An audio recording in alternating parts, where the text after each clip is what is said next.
Hi, my name is Meagan Fitzgerald and I'm an artist and art therapist. Thank you for having me, and today I'm hoping to walk you through a little bit about what I do. So the difference with art therapy rather than just being an artist is that we focus more on what's intrinsically going on for the person who's creating the art. We focus on metaphor, we focus on the emotion that comes up for the person, maybe the different thoughts, and the reason why they're placing different subjects where they are in the painting and what they mean to that person personally. It has less to do with what it looks like aesthetically, but of course it's always an advantage if it looks good. So I started off a painting with a chameleon, and I decided to use a chameleon because they have many different types of symbolism attached to it.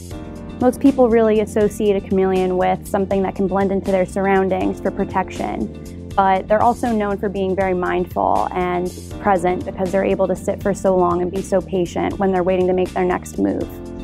As an art therapist, I'm always focusing on mindfulness and learning how to stay in the present moment with myself and with my clients. So I thought that this would be the perfect metaphor to work on today. So I'm going to go into the chameleon scales. So they have tiny, tiny scales all over their body, and they can shift them into whatever color they need in order to blend in. I'm trying today to make him stand out a little bit, so hopefully we'll get a little bit of every color in there too.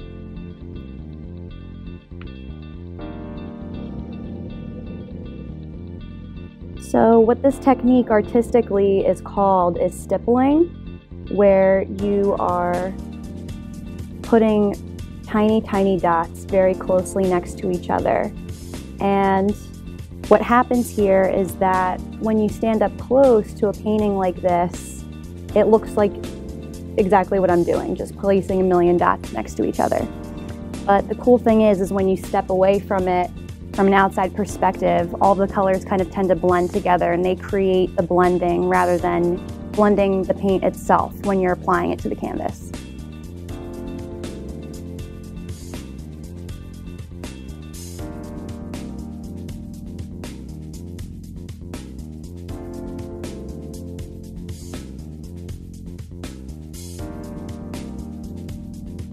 A lot of that on his back here. But I kind of like to switch back and forth with what colors I'm using just for my own enjoyment, so I'm not just placing the same color all the time. So as an art therapist, this would be some kind of information for me to be aware of. The fact that I'm feeling a need to change a color already when I'm starting to work on one. Me personally, I know that I tend to like to be a little bit all over the place and do a little bit of everything at one time. So this makes sense for me as an individual because sometimes focusing too much on one specific thing for a long amount of time, I get bored, to be honest. But the cool thing about this process is that's me, and it doesn't mean that it's right, it doesn't mean that it's wrong, and it doesn't necessarily mean that this is the case for anybody. Some people can go about and probably paint this whole thing in one color and have absolutely no problem focusing on that one. So what I like about art therapy too is that it's definitely coming from a place of strengths-based practice, which is what we call it in the field, meaning that it's more of a place of acceptance that, you know, whatever you're doing for yourself is good enough and it's right for you, and that there's no reason why you should have to do something a different way if it feels good and right for your process. Come in and they're talking about different diagnoses or different situations that really brought them in. The idea of therapy really is to focus on change, whether it's changing one's thinking pattern, changing a behavior, changing the way that they view the world or relationships. So the nice thing about art therapy is that it's a little bit less threatening in the sense that we're not really sitting there just pointing out everything you need to change about yourself. We're kind of focusing on what it is about you that makes you unique, and we'll focus on the change later, but we're going to enhance your strengths too. So I am switching up from my light blue to my dark blue, because as I said, I need change.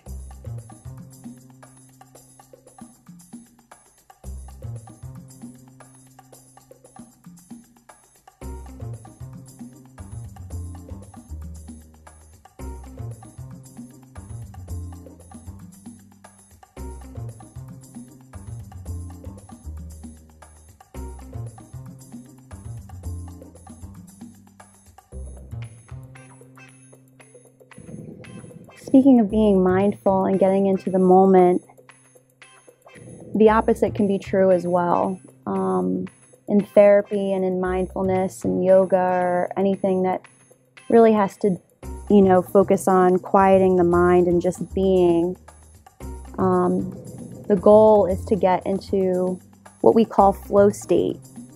So flow state is that beautiful place that we all hopefully experience in our lifetime a few times. And it's basically when you're so immersed in something that you tend to forget about time. It slips away. It's one of those moments where, you're working on something so much and you're so passionate about it that all of a sudden 5 hours has gone by and you didn't even know where the time went. So this is called flow state because we're really just in the flow of being rather than thinking about what we should be doing, what we shouldn't be doing, racing to the future of what we should be doing hours from now, days from now, weeks from now, or racing back to the past and ruminating over things that have already happened that really don't have place here anymore.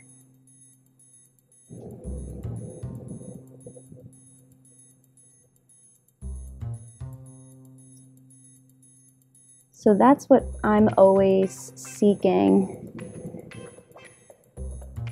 in my art personally, is I love the feeling of flow state.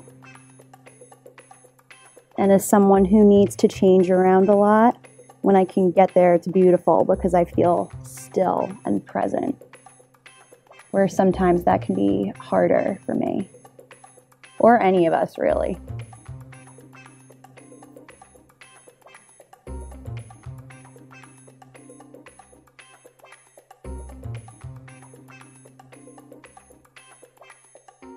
And here I am again, I want to switch. So I won't switch my color this time, but maybe I'll switch where I'm going to be placing these blue dots. And I have another option over here.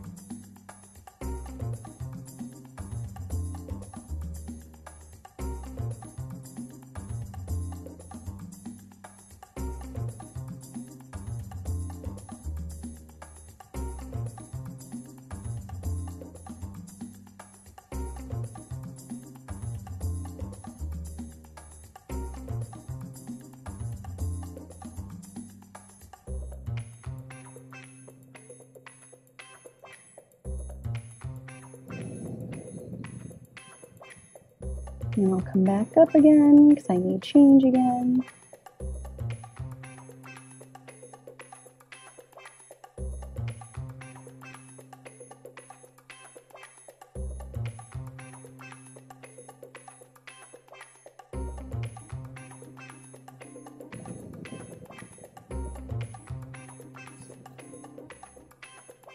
I'm gonna bring some of these dots onto his nose. I gotta make them really small,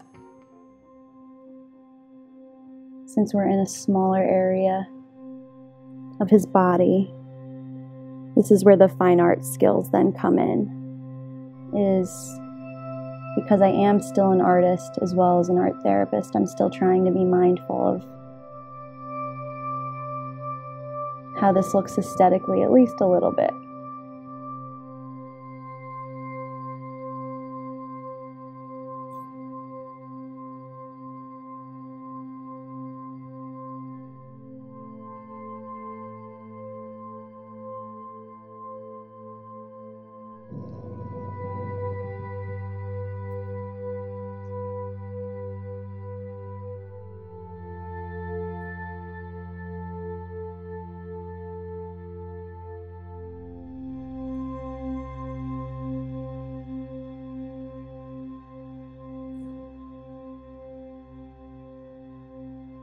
It's funny, even having these cameras on me is making different things come up as well, because clearly, well, maybe not clearly to you, but clearly to me, when I'm usually doing this, I'm usually in the comfort of my own home in my living room, rocking out to some music, and I don't have a whole camera crew or you guys watching.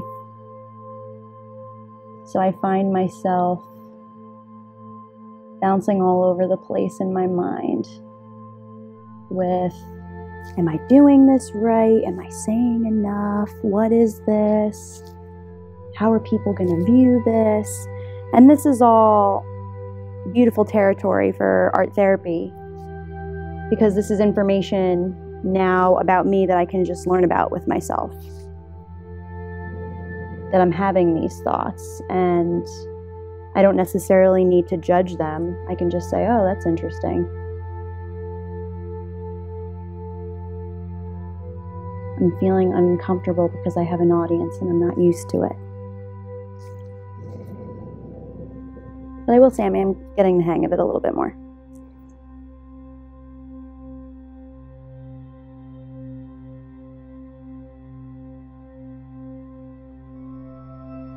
All right. And I'm feeling my stirring need to change things up, and this is driving me nuts over here. So I'm going to fix up my little guy's hand. What I love about paint is that, at least acrylic, I feel like it's very forgiving. Once you use it a couple times and you can see how easily you can go over your mistakes, you can get pretty confident and I'll mess that up and I'll do it messy, but I'll go back in and change it later.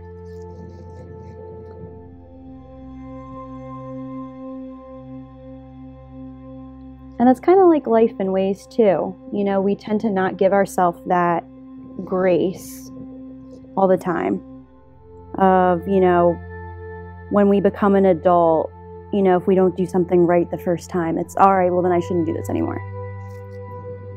Where, you know, with paint or doing art, it kind of allows us to get back to that childlike place where we don't really care about screwing up and it's just fun. At least if you like art, then it is.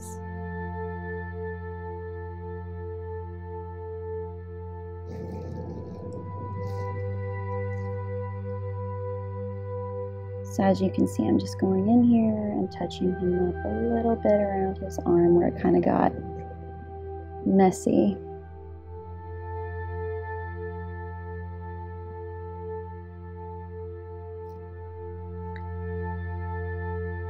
So speaking of this mindfulness I keep talking about, that's why I have our friend here with so many clocks. I wanted to capture the symbolism that's connected with these animals of just being so patient and waiting and waiting and waiting for the right time to do something. Not rushing ahead, or else they might be eaten. And not because they need to either. And it becomes a skill, I think, in life that we need to master the most, is just learning how to sit in the in-between. It's especially anymore with social media and things like that, where everything's so instant gratification. I think it's good practice for us to learn how to not get something immediately. Because if we don't, then we're always impulsively making decisions and kind of racing to this next place, and the decisions we make impulsively are usually not always the best ones. Sometimes they work out well. But most times people will look back and say, I wish I waited.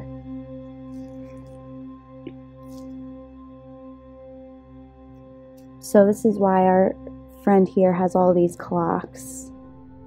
When I eventually put in times, I want to have it where his watch is more representative of the past. This grandfather clock is more representative of the present, and this pocket watch is more for the future. So kind of just being ever present with where he is in time and space.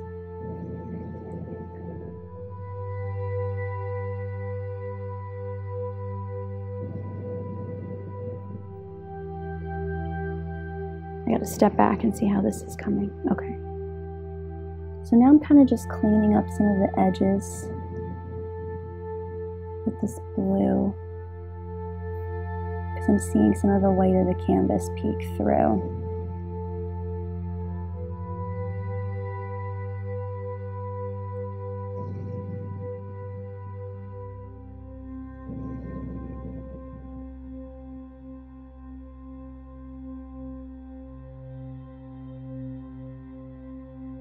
Again, this can be more information for myself where, you know, why do I feel the need to clean this up right now?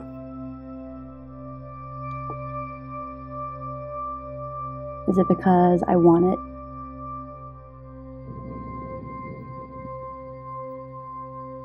To be clean, is it because I hate the mess? Is it because I'm on live TV right now and I feel like it needs to be cleaner? Who knows?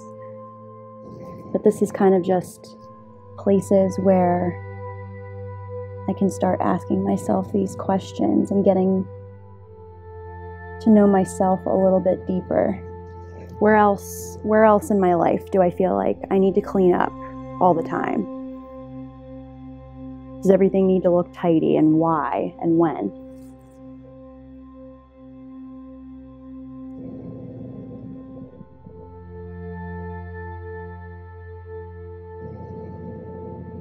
But that's just me.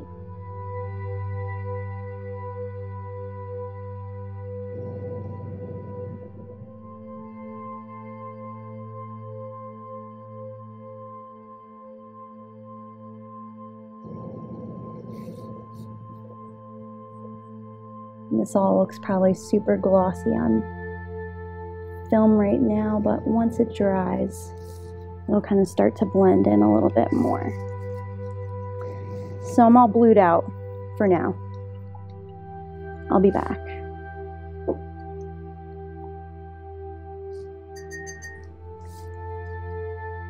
So it's this hand that's driving me nuts. It's the mess. And I know this about myself. I like things in my life being pretty neat and organized. That's not easy for me necessarily, but I like it better that way.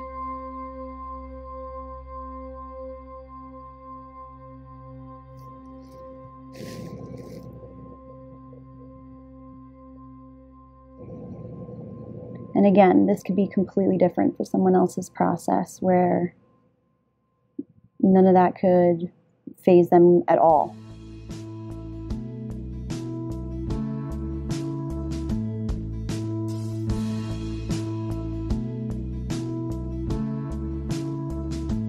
I'm kind of just doing it at random right now.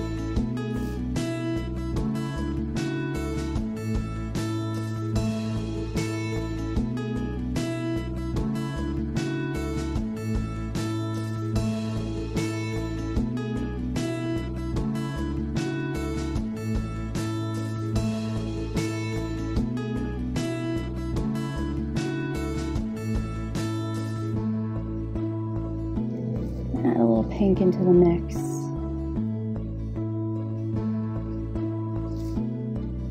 I want to keep with the same color family as his arm.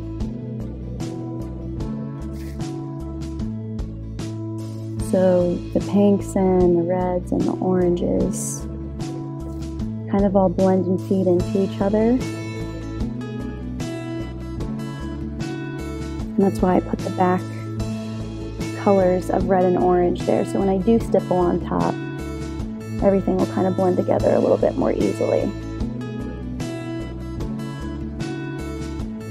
I've done straight stippling where it's no color in the background, and I have to say that's a lot more white space to deal with later, so that's why this artistically is a little bit easier. Save yourself a headache.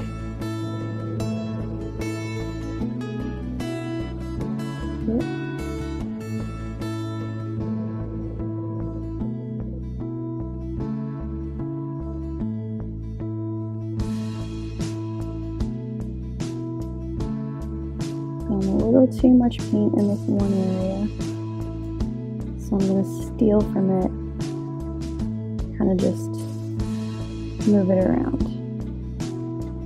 But again, when we step away, whether one of these is a little bit bigger or a little bit smaller isn't really going to stick out too much.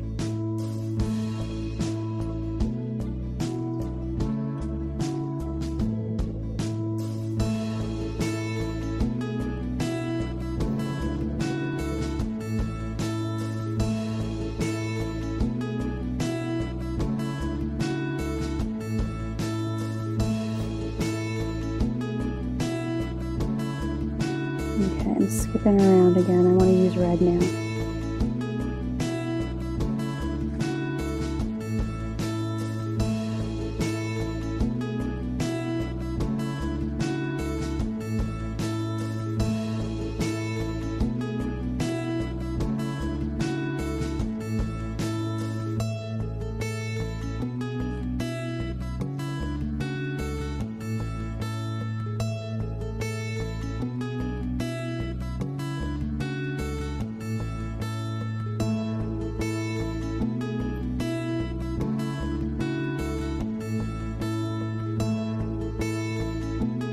As an art therapist, this could also be a place where I might, say if I was working with a client and they were finding the repetition of making the dots to become a little dull, I could use this as a place to reframe with them, where instead of looking at it like, okay, well, you're doing the same thing over and over again, I could get a little boring after a while.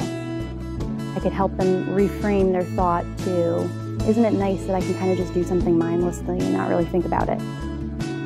So this is a skill that we use all the time in life, because a lot of the time, we have to do things that we don't necessarily want to do, but we have to do them over and over and over again. I'll give you an example. I had to do that with myself for cooking recently, because nobody's cooking for me but me. And I had a self-talk with myself and was just, Megan, you're gonna have to cook for yourself for the rest of your life. You can either reframe this and say, oh, this is a nice me time moment. I'm gonna sit here, I'm gonna relax, I'm gonna put some music on, and I'm gonna unwind while I'm cooking. Or every single day for the rest of my life, I'm gonna get pissed that I'm cooking. So every single day of my life, I'm gonna be angry about that, and nothing's gonna change. So this is where reframing comes in handy, where it's kind of all a matter of how we look at something and kind of using that skill to our advantage.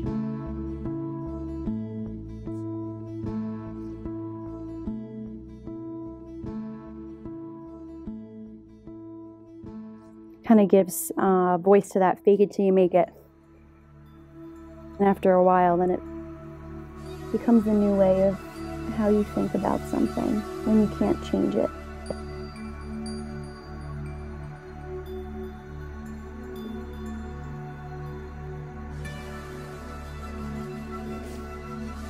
Now, I used that example before if someone was having the thought that this was a mindless task, where the cool thing with art therapy is if someone is super anxious, doing something very repetitive can actually be the thing that calms their anxiety. So for one person, it could be, okay, this is driving me nuts because I'm bored. For someone else, doing something really mindless and repetitive is very grounding for them and kind of helps them get through whatever task that they need to get through. So we'll see a lot of that kind of art for people who are really anxious, is a lot of repetitive movements within their art. So if someone else was making this, then, and also for myself, it could be, okay, well, maybe there's some anxiety there. As the therapist, then I would use that to kind of start a conversation.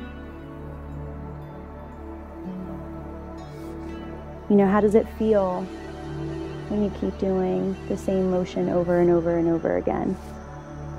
And start that conversation there.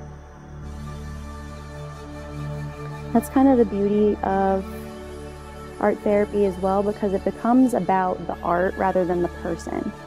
So it's easier to talk about ourselves when it's, well, the painting. We're talking about the painting rather than you talking about what's going on for you.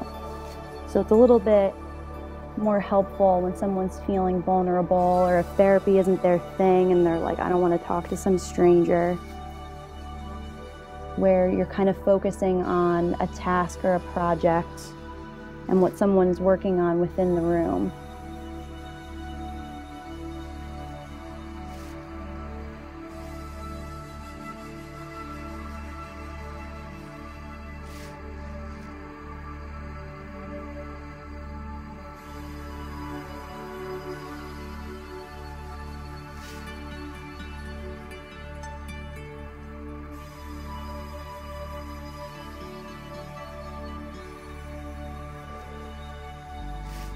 You also don't have to be an artist to do art therapy. I think that's a huge misconception as well. A lot of people are like, oh, I can't draw, I only do stick figures. Stick figures can be very therapeutic. They can talk for you when you don't really have the words. And it's, again, like I said, it's not really about the aesthetic. It's just about the process and what comes up within it. Now, if you tend to fall in love with art through it, or decide that's a passion of yours or a hobby through art therapy, then that's always a benefit too, because you're then reinforcing the strengths-based practice like we were talking about before, where, you know, you're going through this horrible thing and that's why you're in therapy right now. But look at the art that you're creating, and now you're getting a new hobby, you're getting a new passion. Look at the progress you're making. I can lay out everything that they've worked on and visually show them their progress, rather than when you go to an actual therapist and they're trying to tell you that you've made progress and you're like, really, what? I don't see anything tangible yet. Because a lot of that stuff takes more time. This is more immediate in that sense.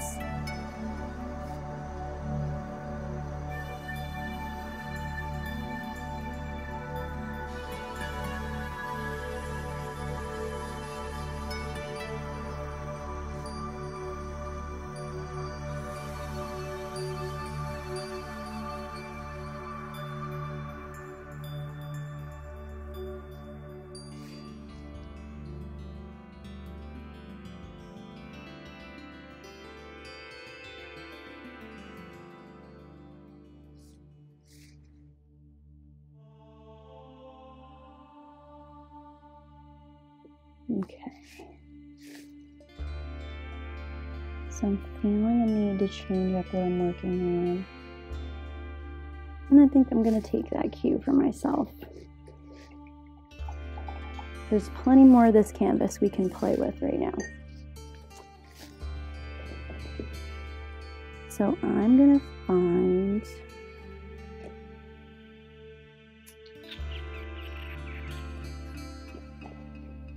I'm going to make this guy a home. I'm going to give him some cacti in this desert over here. I haven't drawn them or anything like that into the picture yet, but I'm just going to freestyle and see what happens.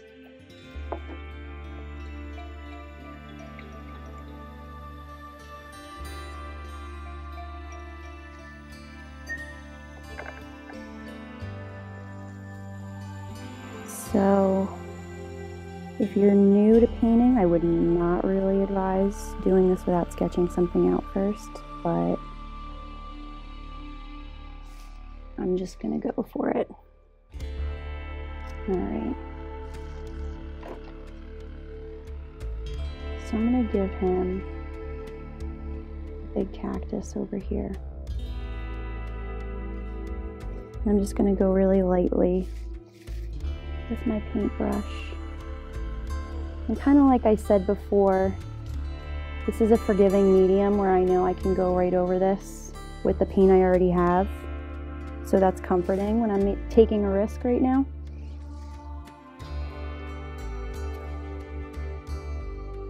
All right.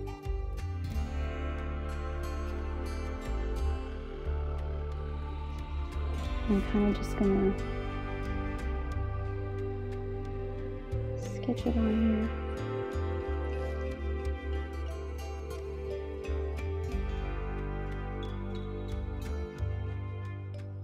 And give it one of these arms that they have.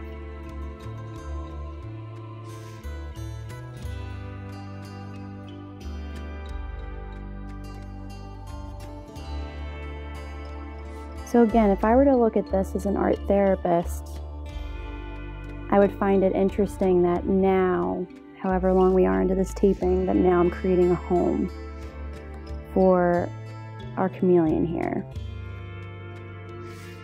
If I were to take a stab at that with a client, especially if they were doing something risky like this where they weren't sketching it out, I'd say that they probably started to feel comfortable in their setting.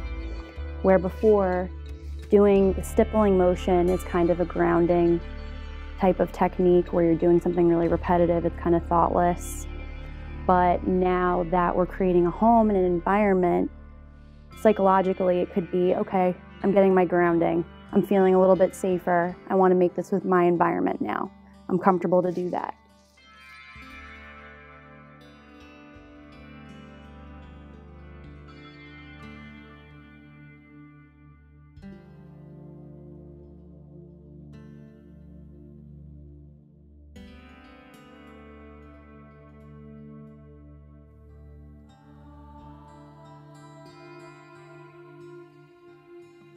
Okay. And I'm figuring out where I'm going to have that end and start, so I'll leave that for now.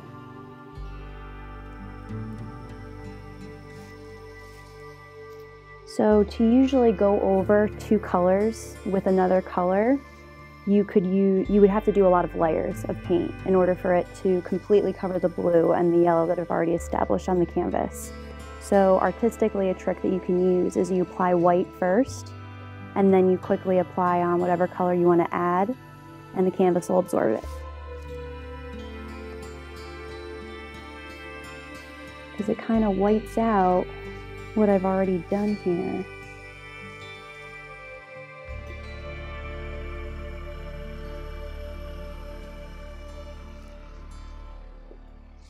But then if I keep hitting it with this green at the same time while it's wet,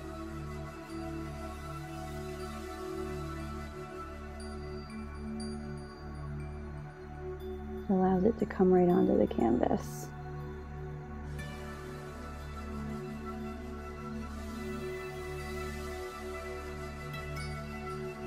It took me many times trying to layer and layer and layer and layer and layer things until I figured this trick out.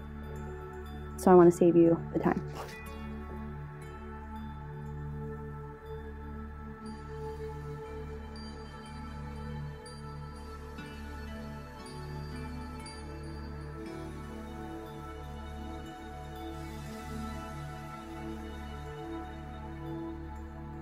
The nice thing about this technique too is that it kind of allows it to blend for you, where I'm starting to see, you know, the darker side of the cactus on this side, and I can just leave and work with this side over here to make it a little bit lighter and just apply more white.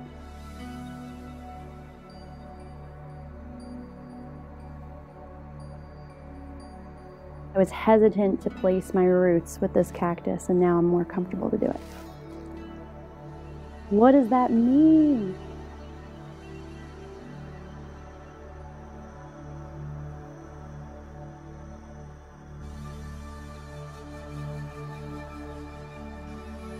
I think for me it means I just take a minute to warm up, and then I can get rocking and rolling.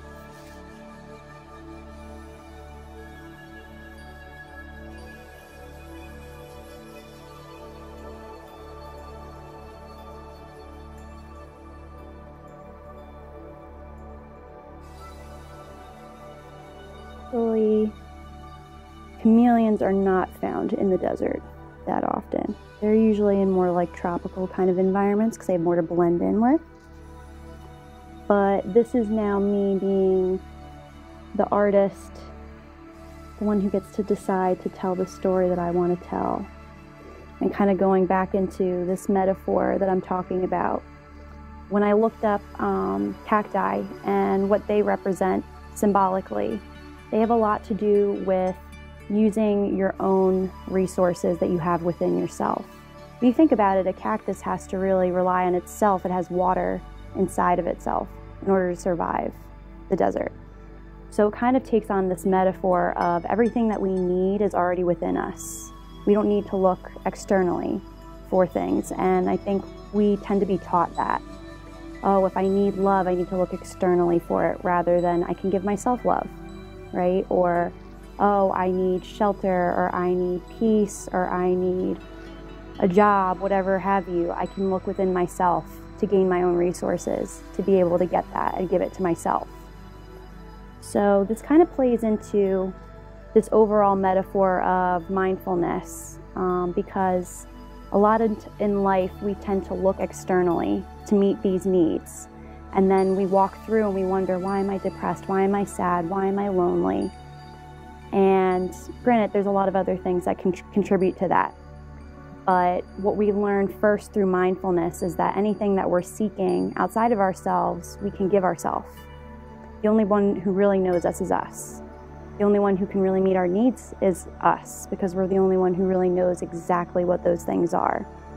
So I kind of liked that when playing in with this chameleon, because if we're talking about mindfulness and really being present and sitting with yourself, you have to use your own resources.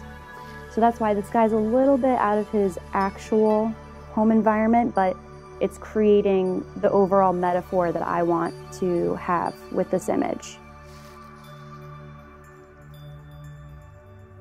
And the cool thing about that is with art therapy, it's kind of like being able to write your diary out loud and still nobody can read it. If I wrote all these things down on a page of a diary and someone else found it, they could easily read it. They know English, I know English, I wrote it in English or whatever language it is for you. But with art, the cool thing is I'm creating these metaphors, and these are what these metaphors mean to me. But anybody who looks at this, it could mean something completely different. Or they still might not know that it's exactly what I'm expressing. So it's kind of a cool catch-22 where you're able to put yourself out there, vulnerably in a way that we're not used to, and we can still feel like we're kind of hiding. So it makes it feel safe. So then it becomes a sense of control and power where I get to choose who I tell it to, right? I can still keep my secret, but if I trust you, then I'll tell you what my painting means. But otherwise, if you want to just look at this and say, oh, it's a chameleon in the desert and he's got a bunch of clocks around, then that's cool.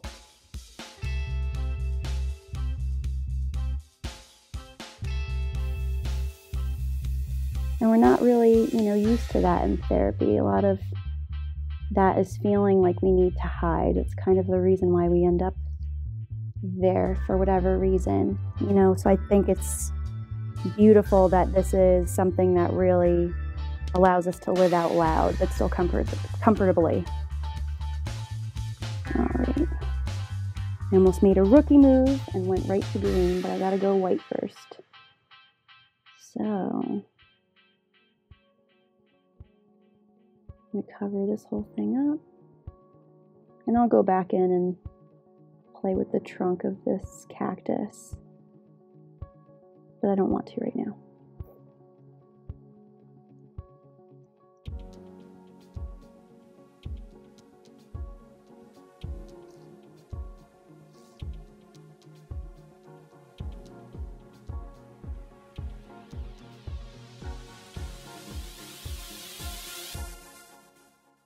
Step away. Gain some perspective. The metaphors. We gotta step back in order to see the big picture, right? We always look at what we're working on, or even anything in life, this up close. We can't really get a feel for what exactly is going on in the big picture.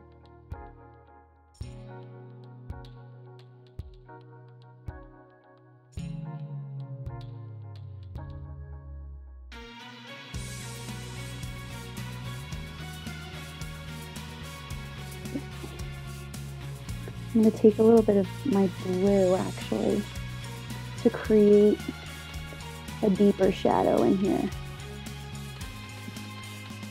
When we use dark colors that combine nicely with what's going on, even if it's not exactly the same color, kind of can help us create a shadow when we need it.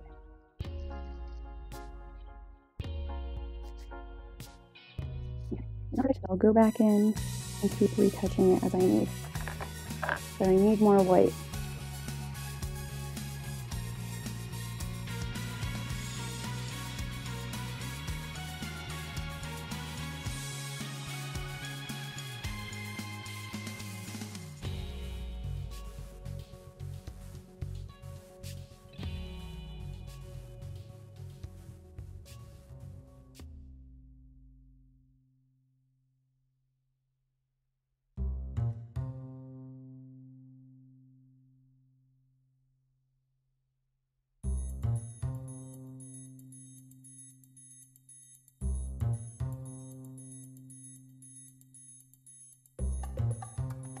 excess paint off my brush and get back into this blue so I can keep deepening these shadows.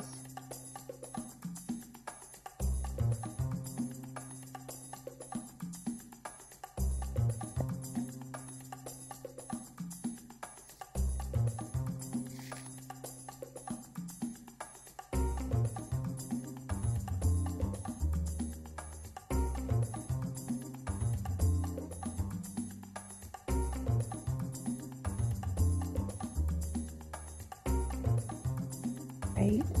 So I'm going to stay here and wrap this up, but thank you so much for joining me today. And, you can follow my work on MsFitsArt.com and also MsFitsArt on Instagram as well. Thank you so much. Take care.